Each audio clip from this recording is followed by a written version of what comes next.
কাটোয়ায় পরিত্যক্ত বাড়িতে ভয়াবহ বিস্ফোরণ, মৃত্যু হলো এক ব্যক্তির, আহত আরও এক। স্থানীয় সূত্রে অভিযোগ, বাইরে থেকে দুষ্কৃতী এনে বোমা বাঁধছিল এক স্থানীয় যুবক। বোমা বাঁধতে গিয়ে মৃত্যু হয়েছে তার সঙ্গীর। পরিত্যক্ত বাড়িতে দুষ্কৃতীদের এনে বোমা বাঁধা হচ্ছিল বলে অভিযোগ। তার মধ্যেই ঘটে গেল প্রচণ্ড বিস্ফোরণ, মৃত্যু হলো একজনের। ঘড়ির কাঁটায় তখন রাত ৮টা ২০। বিকট শব্দে কেঁপে ওঠে পূর্ব বর্ধমানের কাটোয়ার রাজুয়া গ্রাম। হুড়মুড়িয়ে ভেঙে পড়ে এই পরিত্যক্ত বাড়ির দেওয়াল, উড়ে যায় টালির চালের একাংশ। বিস্ফোরণে ঘরের ভিতরেই মৃত্যু হয় এক ব্যক্তির। পরপর বিস্ফোরণে উড়ে গেল বাড়ির চাল। কতটা বিস্ফোরণ ভয়াবহ ছিল, একেবারে পাঁচিল, সেই কংক্রিটের পাঁচিল কিভাবে ভেঙে পড়েছে সেই চাল, এবং সেখানেই কিন্তু একেবারে মৃত অবস্থায় পড়েছিল একজন। কটা বাজছিল?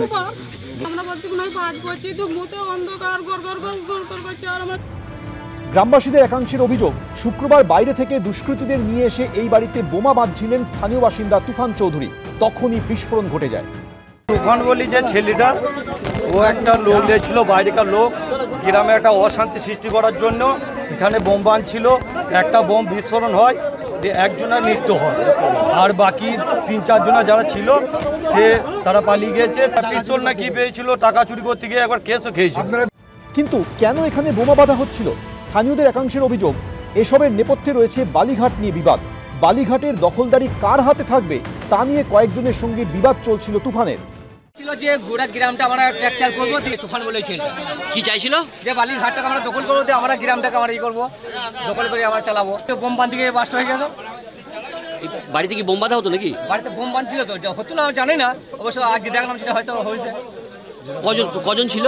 5 জন ছিল। আর মারা গেছে কেউ? একটা লোক মারা গেছে। বিস্ফোরণে তুফান চৌধুরীও আহত হয়েছেন।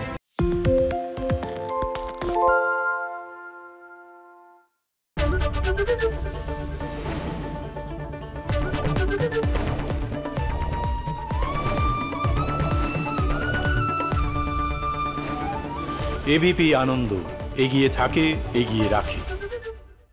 সত্য অন্তহীন, সত্যের খোঁজও তাই, সত্য সন্ধানে তাই আমরা অক্লান্ত, অকুতভয়। এবিপি আনন্দ নতুন ভাবনার প্রতীক, যা মনে মুক্ত, তথ্যে যুক্ত এবং যাবতীয় সীমানার বাঁধন থেকে মুক্ত।